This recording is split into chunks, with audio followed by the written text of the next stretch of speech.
Hi, I'm Dr. T and welcome to my office. Today I'd like to talk about the wonderful world of enzymes. Essentially, by definition, enzymes are proteins that are also catalysts.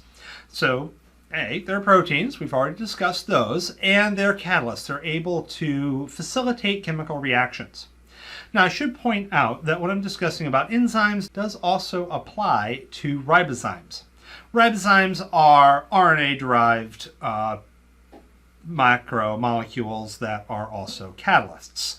Their name is essentially a portmanteau of RNA and enzyme. But we're going to focus on enzymes.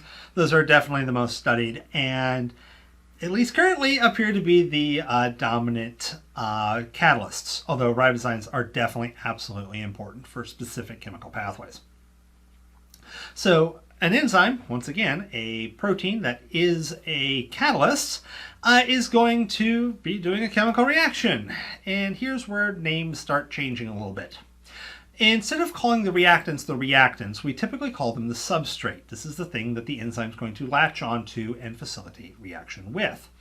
The products will still be called products, so we didn't change that. Yay. Okay, we've got a little bit of a different naming system. Now, the enzyme's typically going to either latch onto the substrate or the substrate is going to go into the enzyme. Either way, there's going to be part of the enzyme that's going to be interacting with the substrate. We call this part the active site. Its name says exactly what it is. It's the site where the enzyme is actively doing stuff. Now, we can describe an enzymatic reaction basically in terms of an enzyme binding with substrate, the enzyme doing the chemistry of converting the substrate to a product, and then the enzyme releasing the product. Typically when we do this, we will call the enzyme E, the substrate S, the product P, and when the enzyme is bound to the substrate, we'll call that ES. Occasionally you will see EP for enzyme bound to product, but typically once the chemistry takes place, the product is kicked out quick enough that it's not really hanging out long enough to care about.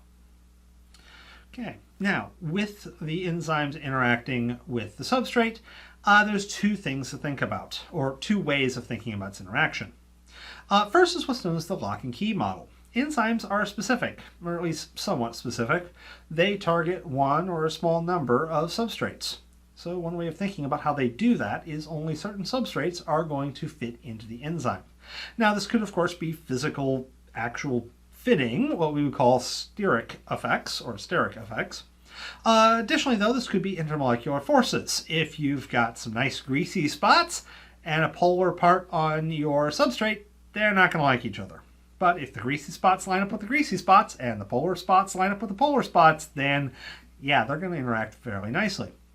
A somewhat more advanced model of how enzymes work is known as the induced fit. In this case, the active site before the substrate is bound doesn't quite match the outline of the substrate, but as the enzyme is binding, then the active site will form, or its fit will be induced, to be what is needed for that particular substrate.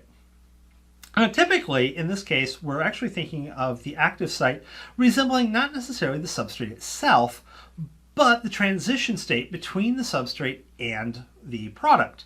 And in this way, it's helping the substrate to form into the transition state and then the product. Okay, more on enzymes in the next videos. With that said, have a wonderful day.